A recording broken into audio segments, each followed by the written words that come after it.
If it's going to be a ceasefire and in any way that the war is going to end without Russia's collapse, then Russia will present it as a victory to its people. If they're not going to collapse, they will win inside, like in their propaganda machine and internal consumption of their media. They are the winners. That's the only way they can end this war. Otherwise, it's not possible. Also, Russians don't really want to end this war because right now their economy works because of the war. Putin has pumped every last resource they have into war, and taking away that structure or pillar of the economy right now would collapse. So they actually need this war to keep their economy going. It's a weird circle that never ends. They need it, but they cannot go on forever.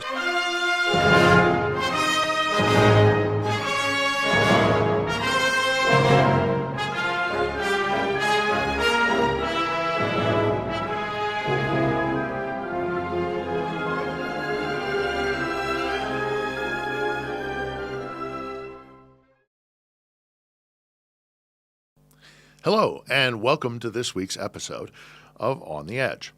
In it, we speak with Artur Rehi, a NATO-trained soldier in the Estonian Armed Forces. He's currently in the reserves and spends most of his efforts fighting back against Moscow's online information warfare. And it's good that we do talk with him because it gives us the opportunity to talk about a small but strategically very important part of the alliance, the Baltic states.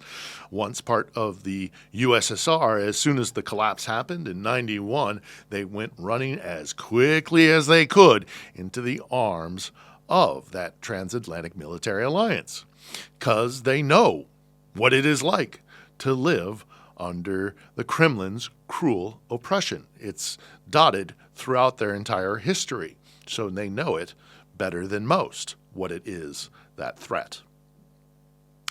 Now, in addition to getting protections under Article 5 once they join NATO, it also allows them to buy vast stockpiles of top-notch kit, which they are doing disproportionately, because they know that in the unlikely event of Kiev falling, it will be the Baltic states that are next in Moscow's crosshairs.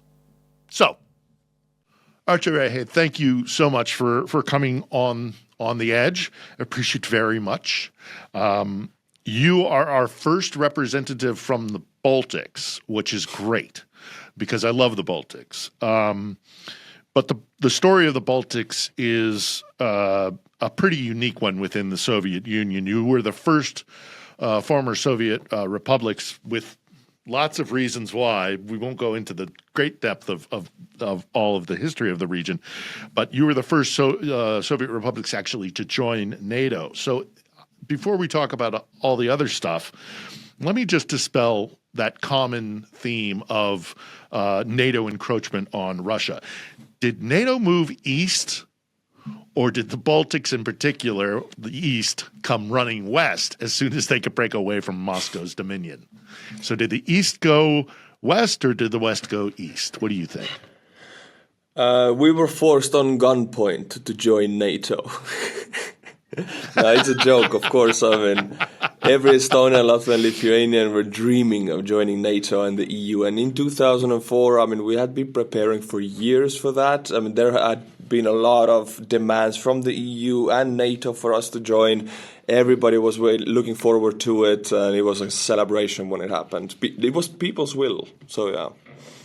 Yeah, because you're not Muscovites. You're very different than the Russians. The whole culture and mentality is it's more like a mix of like Scandinavian and Germanic to me. It always seems it's far more that and far less kind of Slavic and Moscow and that kind of mentality. You can, the second you step foot in Estonia, it's like that.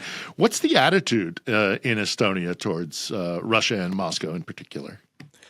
We have a lot of Russians. We have hundreds of thousands of them. Estonian population is small as it is. Like I think it's 1.3 million right now, something like that. And Russians out of it is like 200, 300,000. So it's a significant portion of the population. Estonians don't like Russia, don't like Moscow, don't like the aggressive policies. Our history with the Russians is almost non-stop invasion and war. Everybody sees it the same. But the thing is, we have to live with them here.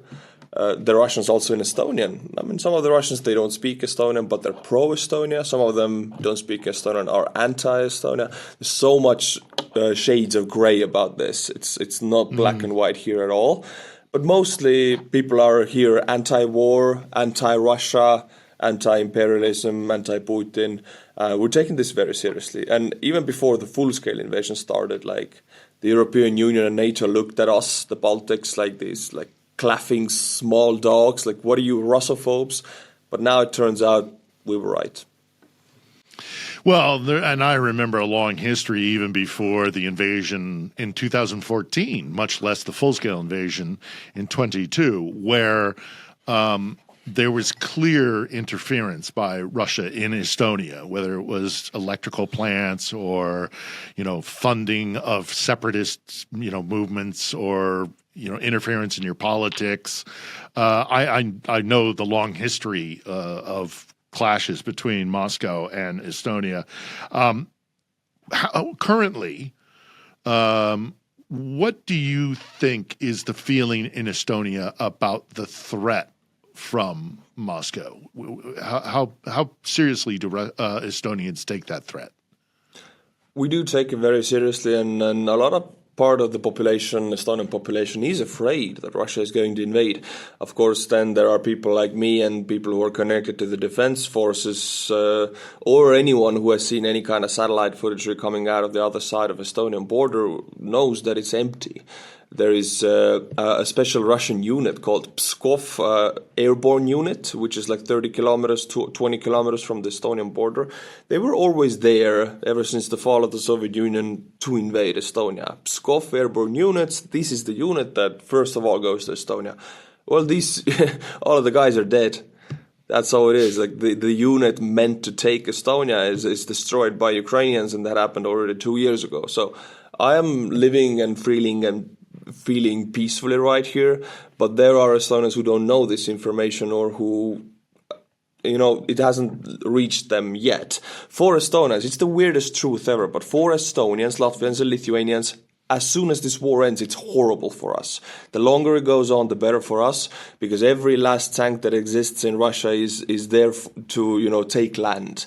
They want to take our land. So as long as Ukrainians are destroying these tanks and these invaders, we are good. That's why we're so fanatically supporting them. So for the Baltics, the weird truth is we don't want this war to end. We want Russia to lose.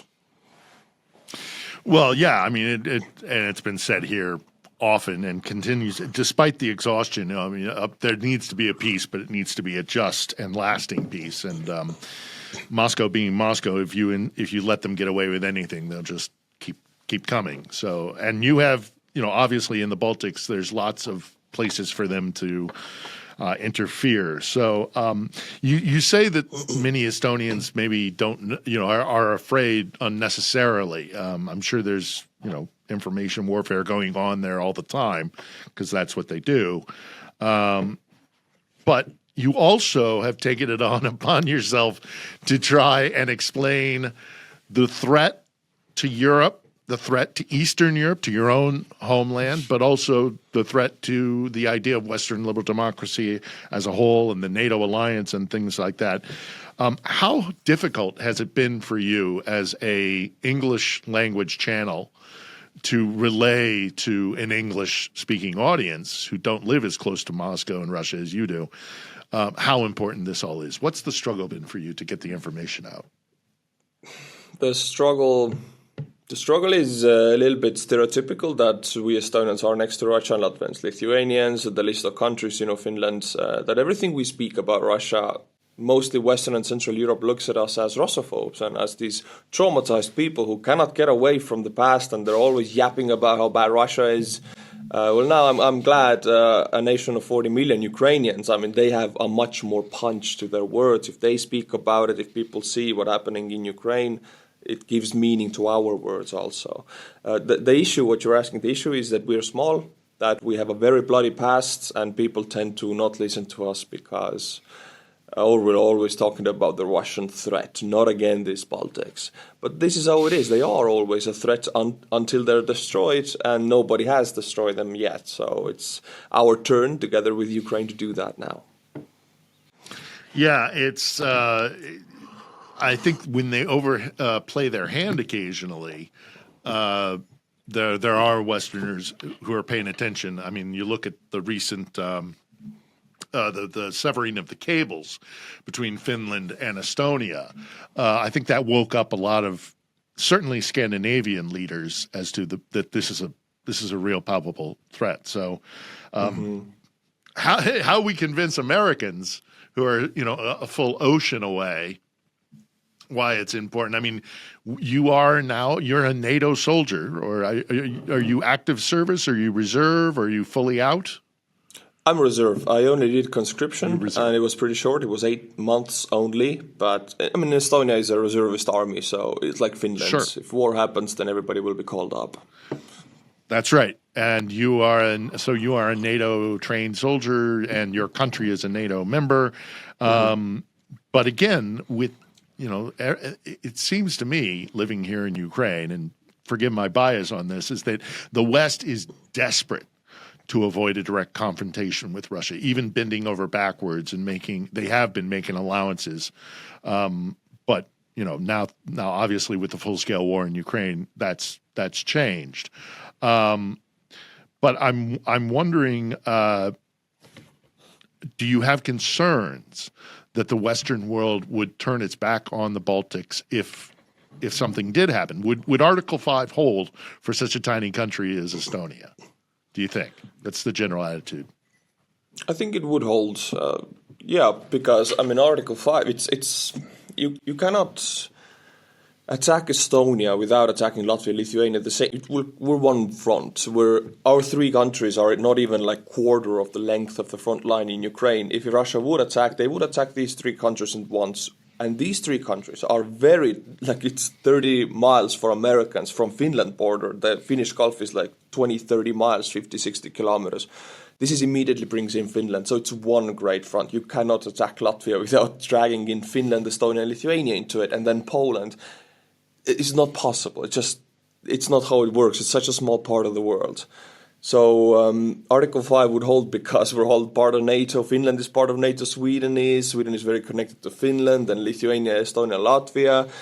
It's not possible to start any kind of war it's a domino. Here without. It's a full domino. You cannot separate these countries in any way here. So if the Russians came for you, there would be it would not only be beholden to the NATO alliance, but that region in general would make a ruckus within Brussels and Mons, the NATO headquarters. I mean, Russians have their Baltic fleet in St. Petersburg, and Baltic Sea is a NATO lake now. It is. If you look at the map, that's how it is. They have this narrow corridor of international waters when they can go from St. Petersburg to Kaliningrad.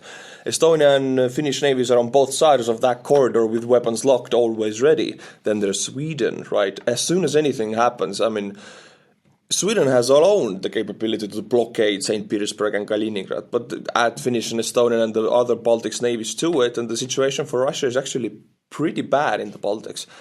And Estonia bought the most modern and newest and baddest anti-ship missiles 2 years ago. So we just pushed the button. So, yeah. Yeah, Sweden's no joke when it comes to their capability there. So, I mean, as I've said so many different times, it's interesting you bring up that it's now the Baltic Sea is now a NATO lake, because in one fell swoop, the man in the Kremlin to see half of all of Russia's naval power is now diminished. They've lost they've lost the Baltic, they've lost the Black, and they've lost their naval asset in the Med in the terms of Syria. That's all on Putin. So I am of the mind that once the shooting stops, he's going to be in real trouble no matter what, because he's devastated their naval capability, and they've always aspired to be a naval power. But let's talk about something other than actually kinetic warfare. Aside from what the Russian naval capacity is and NATO naval capacity, or tanks and all that, there's a war going on online, and you and I are both a participant in that online warfare. We're trying to push back against Moscow's it's not a light matter. It's not just, information warfare. This has a body count, because it will determine support for Ukraine. We talked a little bit about it, but I know you've had some difficulties with keeping the lights on and getting your channel out. I don't know how extensively you want to talk about that, but what's your experience been with, kind of online information warfare? I mean, Russians are pushing their narratives, and my general belief is if you are an educated person, educated to think for yourself, then you're not acceptable for these Russian narratives, because you have these mental blockades or defenses. That's what education does. But there are a lot of people in the world who have somehow missed this opportunity to learn or independently analyze things. I mean, I'm not shaming anybody or pointing fingers. I'm just saying that these groups of people are very much open to these Russian narratives, and then they can be manipulated from the Kremlin. And unfortunately, I mean, Kremlin propaganda machine is really good. They know what they're doing. They have perfected their techniques. Soviet Union fell, but the Russians took over immediately and started even working from when the Soviet propaganda ended. It's all perfected techniques of 80 years ever since World War II. So it's a really good propaganda machine that works really greatly. And unfortunately, there are millions of people in Europe and in America who are vulnerable to these narratives, which are used as weapons. So this is dangerous. And I am here just to push back against them. And it's really difficult because if people believe something, they have accepted that belief. It's really hard to change their minds. But I do what I do. That's how it is. I cannot force anybody to believe me, but I can make jokes, and that helps. So. And we can go, all we can do is go online and try and push back against it and put forward the other side's narrative as well, which I think is important as well. You talk about what you can do. There's another thing that you do that I'd like to talk about, and that is your fundraising efforts. I know you're very active in getting equipment, particularly like vehicles, and Estonia is a disembarkment point for a lot of these vehicles that then drive down to the Ukrainian border and brought in. So tell me a little bit how that's been going for you, and how your fundraising efforts have been so far. Actually, I was very, very active as fundraising. I went to Ukraine 8 times with 8 different campaigns in a year and a half, but then I stopped because I got married. And family planning comes in, and actually right now I'm not fundraising. I'm not planning to do any more fundraisers. The last mission to Ukraine was a campaign / my honeymoon with my wife, who I did not force to go to. Whoa. You brought your wife to Ukraine on your honeymoon? Yeah, I mean, I just wanted to say I didn't force her. She wanted to go. It was fantastic. July. It was really warm. It was like a paradise. Ohmadit Children's Hospital happened at the first 2 days we were there. So it's the worst timing ever. But after everybody else left, that was awful. It was horrible, and a bunch of my friends were present at the site helping to lift the stones. We were on a bus we were going away from Kiev, but then we had this 2 weeks of 30 degrees Celsius and sunshine, and outside of Kiev it was really, really nice and beautiful. So it was actually a very good honeymoon. I'm glad to. Yes, it is. There are lovely rivers and forests and streams, and this is a beautiful country, as you well know. So I'm only teasing in the sense that you took your wife to a place where things are getting blowed up. Yeah, for the honeymoon, but good on you. And of course, I understand families first. But I know you've been active in the fundraising, and I know a lot of people here are thankful for what you did. Let's talk. I want to talk briefly, if we can. Just checking the time here. Yeah, we're good. There's another factor in our neighborhood, and that is Belarus. As you probably know, there's a coming, in quotation marks, election in Belarus. The last time there was such an, in quotation marks, election, of course, Lukashenko won it, as he's never lost an election. since the Soviet Union collapsed, but there was a mass uprising in 2020. I'm not asking for a geopolitical analysis, but being in the neighborhood, do you think there's a chance that upheaval in Belarus might happen? Do you think we might see, what would that mean if Lukashenko really does come under threat again? Because Vova, back in the Kremlin, is stretched pretty thin. He just lost Syria, for example. He's pretty bogged down here in Ukraine. What are your thoughts on in 2025? And we'll talk a little bit more in general, but that's one of the first things coming up is this Belarus election. You got any thoughts about that?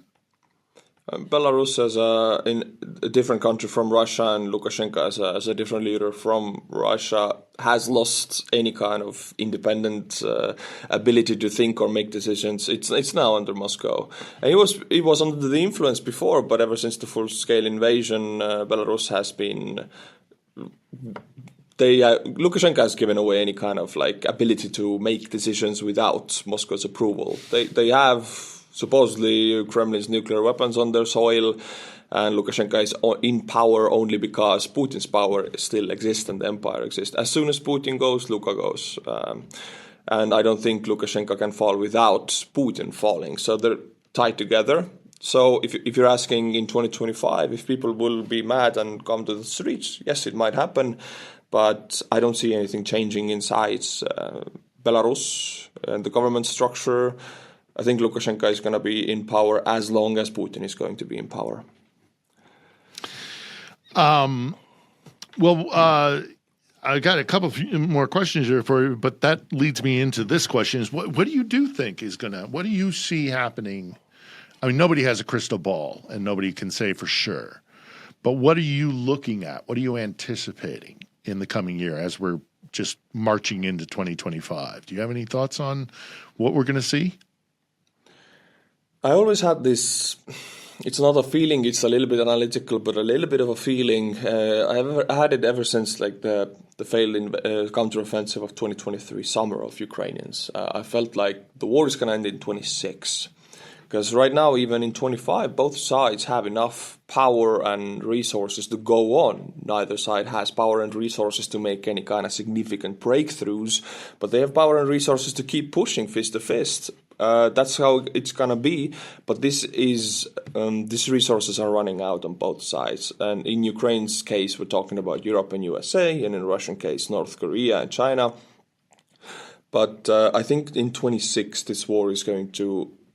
If it doesn't end with Russia's defeat, then it's going to end with a pause, because any kind of ceasefire or peace without Russia's collapse is a pause until Russia attacks again. So in 26, I think it's going to be a pause. Well, okay, thank you for setting me up for this other question that I have for you then, is that you're right.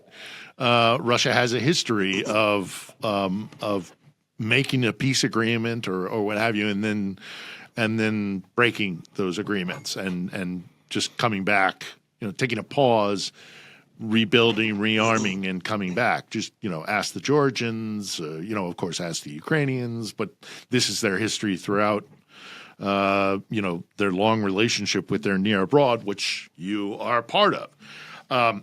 Moscow loves to manipulate the history of these places and their place in it as empire. They certainly like to mess with your history, and then talk about Ukraine's history as being filled with Bandera, Nazis, and all the rest of it. They manipulate history as they've manipulated yours. What do you think of that tactic that they have, of this kind of salami slicing? It's often referred to. If there were to be that ceasefire, do you think that Moscow and Putin would uphold it, or do you think that it would just be another reason for pause and then attack in, say, 5 years? Depending on obviously what the ceasefire is. Yeah, if it's going to be a ceasefire and in any way that the war is going to end without Russia's collapse, then Russia will present it as a victory to its people. if they're not going to collapse, they will win inside, like in their propaganda machine and internal consumption of their media. They are the winners. That's the only way they can end this war. Otherwise, it's not possible. Also, Russians don't really want to end this war because right now their economy works because of the war.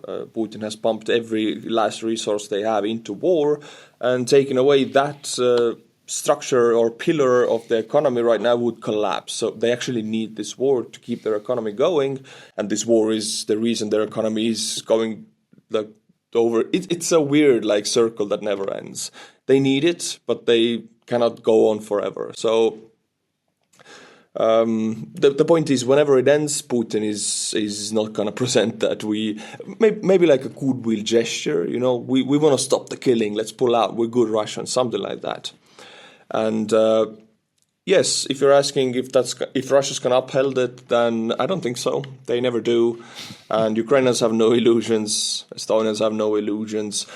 Even if you asked me about the Article 5, for example, before, yeah, I mean, we're good to be in NATO. It gives us an extra security. But we're never going to be like Southern European countries where defense spending is 1.5%. Like, we're close to 4%, and we're buying everything. We're buying, like, last year we were the biggest ammunition purchaser in Europe, a small Baltic country.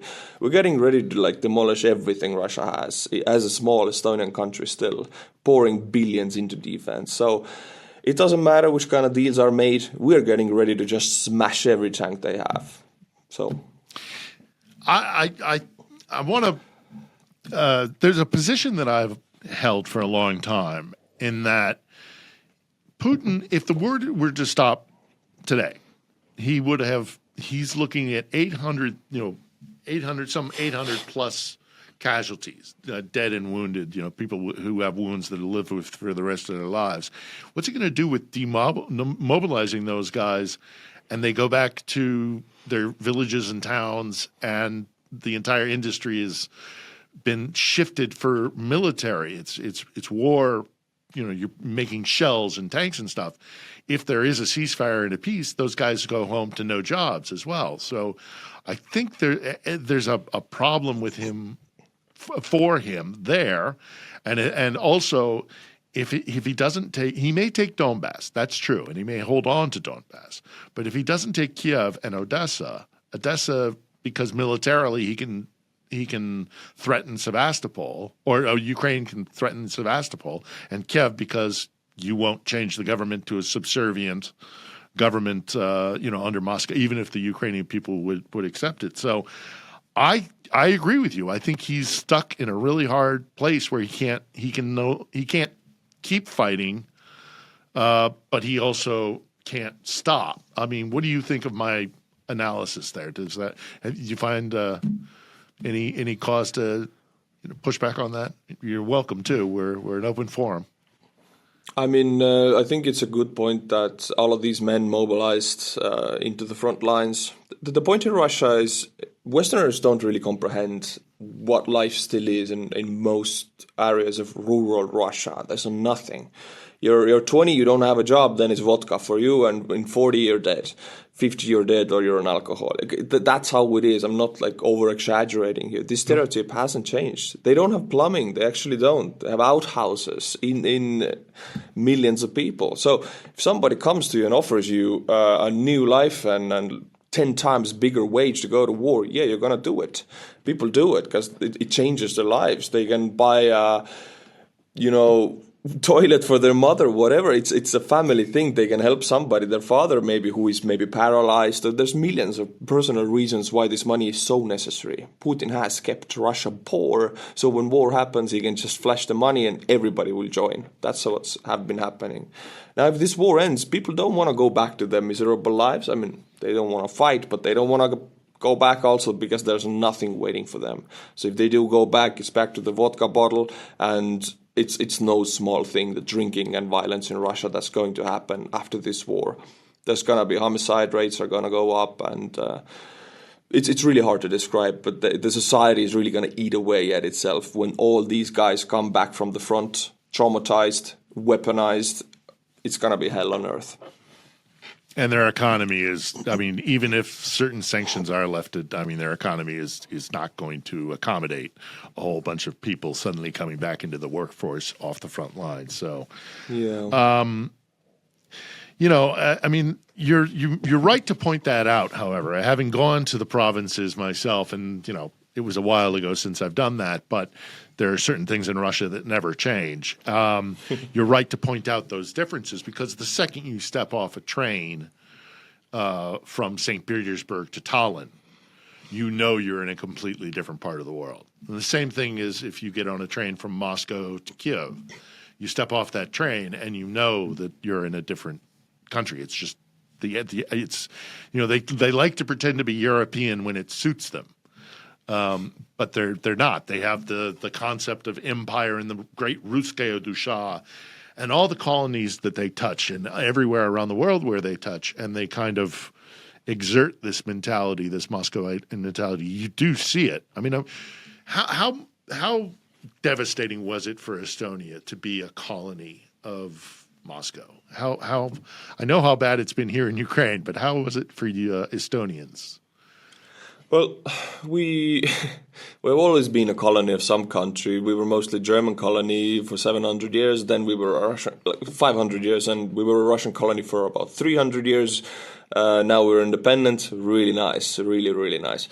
So we grew up and we had our culture from the Germans. And when the Russians came, we were very Germanized. Our language, cuisine, culture, everything. So for the Russians, they deported, raped, killed, looted, everything they do. I'm not gonna all these bad words. My own grandfather was deported when he was 4 years old. A toddler was put to the train. People who died on that train to Siberia were tossed out to the tracks. It's all these stories. I grew up with them. So yeah, when I was like 10, it's really casual for Estonians. Like, you're 10 years old, you go to see your grandfather, he just tells you casually his Siberian stories. It's very common here.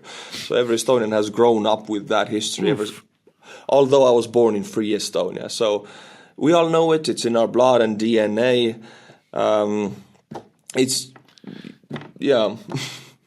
Well, everywhere they go, where they colonize, they traumatize. And then people have to, it's generational trauma, and that needs to be worked out.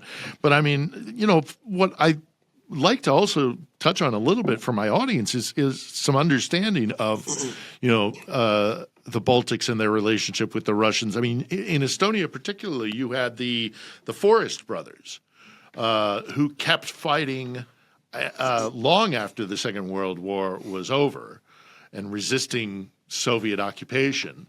And was it Estonia or was it Lithuania that never signed an agreement to be part of the Soviet Union? Was it Estonia that did that, or? I mean, I don't think any Baltics officially signed it because the entire government was shot.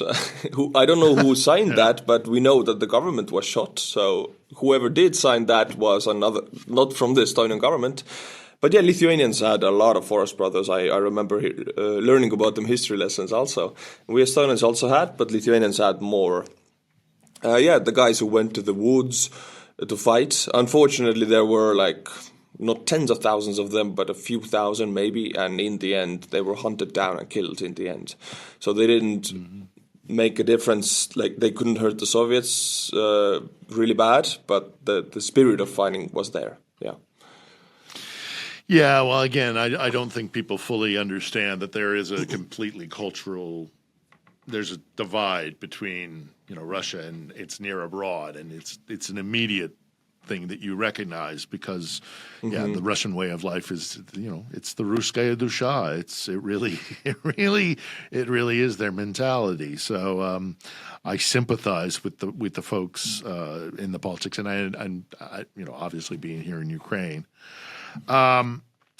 Look, how is Estonia preparing a defense against Russia? Conscious of the idea that maybe a resurgent Russia, if they do ultimately win here in Ukraine, which I don't think is going to happen, but let's, for the moment, say they are emboldened. They see it as a victory, and they'll want to come back and gain more territory. What's Estonia doing to kind of prepare its population just in case Russia does turn the eye of Sauron does turn to the Baltics? Well, every country has a way of acquiring ammunition, for example. There's a certain mathematical equation you do. I mean, how much ammunition, let's say, the tanks number and javelins number of Estonia, how much tanks to Russia has in the Western army groups. That before the full-scale invasion, Estonian algorithm was that, okay, they have 1/3 of their entire tank force in the Western army group, so we're going to buy as many javelins. As the full-scale invasion started, they rethought all of that. Now we're not going to buy as many javelins as they have in the Western Army Group. We are buying more javelins and more anti-tank capabilities than the entire amount of tanks on the Russian soil, even if those tanks don't work. So we're just going to... The simple answer is we're just going to buy everything, so we can destroy everything. It's a little bit like Israel. People don't really like that at all. Okay, look how bad they are. They're bombarding everything. But look, for us, that's the only way we can exist. Every army capability Russia has is to take over land. We are next to Russia. We have no other option. So we're buying everything we can. Don't have that much money, but we're buying the most efficient weapons. For example, tanks are really expensive to run and maintain. It's much easier to buy drones and javelins, so you don't need to buy tanks. So we're doing that. We're buying a hell worth of everything. We have K9s from South Korea. We have HIMARS coming in. We have anti-ship missiles. We're just like going crazy with it. And Poland is also. And Russians do know this. They do see it. And Ukraine does not have, unfortunately, these weapons that we have, because they entered this purchasing phase a lot later. We have been buying this for 30 years. They just entered it like 5 years ago when 2014 the war started. Then they reacted slowly but we have been preparing for the next war for 30 years, because for us it's no illusion it's going to happen again. So if you're asking how we're preparing, then in any way possible, that's the answer. Yeah, and I strongly suspect there's no lack of resolve to resist. So, before I ask my final question, is there any other topic you really want to discuss before we round this out here about kind of the conflict or Estonia's place in it, or the threat that you see from Putin's Russia, or any? It's just a open question. Is there anything else you'd like to say? Maybe two things. Maybe might not be the most popular opinions, but first of all, fear. A lot of people are afraid in the West, and it's okay. I mean, I cannot blame anybody for being afraid. But the thing is, Putin is they're really good at exporting fear. They know how to do this, and when people are afraid, their reaction is what Russian propaganda machine wins if there is a reaction of fear in the West. So if anybody is afraid, then I would just say that choose not to. Sometimes there is a choice, sometimes no. But if there is, look inside yourself. You don't have to be afraid of Russia, because threat is real, fear is a choice. You know that. And second of all, hate. A lot of people hate Russia and Russians. I'm Estonian. I'm fully pro-Ukraine, fully pro-NATO and democracy. I don't hate the Russians, Russian culture, language, or people. Hate is just so tiring, and it wears you out, and in the end you're going to feel like war fatigue, and hate is just a very tiring thing to do. So I would advise choose not to be afraid and choose not to hate if you can. If you can't, feel free, go crazy. But for me personally, hate and fear are like very exhausting emotions. So I try not to feel them that much. I think those are two very good recommendations, so I appreciate that. And my last question really is, and in some ways you answered it yourself there, but let me just pose it to you one more time.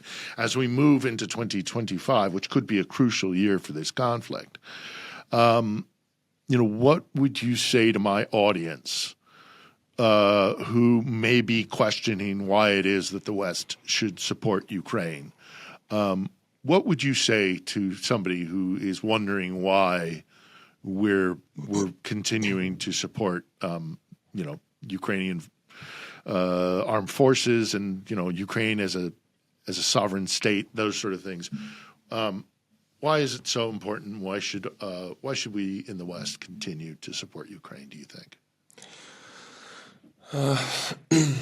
I'm quite young and I don't have kids. I'm in the phase of planning my family. I just got married and everything, but I'm already thinking about it. And I grew up in a free Estonia. Very nice to grow up in a free country. I mean, it's super nice.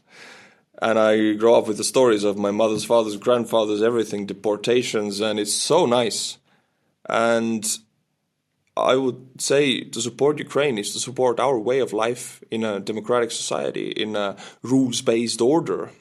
These rules gives us safety also. For me, especially, I feel we have. I feel I can go vote. I feel I can do something if I want to do something in my country and in my life. I have options all the time. I'm the king of my life. It doesn't exist in Russia. So if you want maybe your children to have options in their lives and to feel that they can do something if they want to do something, because that doesn't exist in Russia, then to support Ukraine is the only way. Because Russia wants to bring the world order where you as an individual, you cannot change anything anywhere ever. In the West, it's not like that. So I would support because of my children. Maybe that connects to somebody else also. I certainly hope so, and I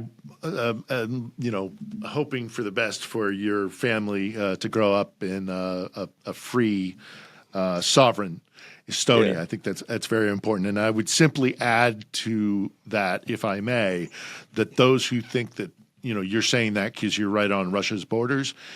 A resurgent Russia, a powerful Russia, would have influence well beyond its borders.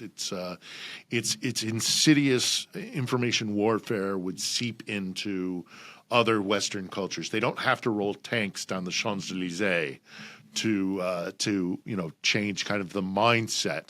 It really is a battle, in my mind, between Western liberal democracy and autocracy, even if it isn't by military means. So.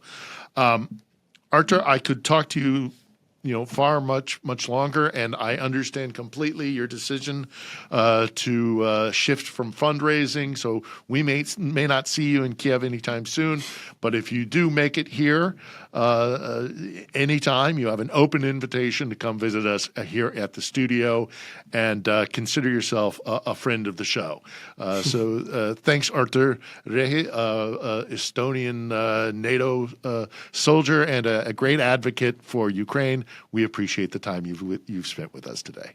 Thank you for having me. All right, then.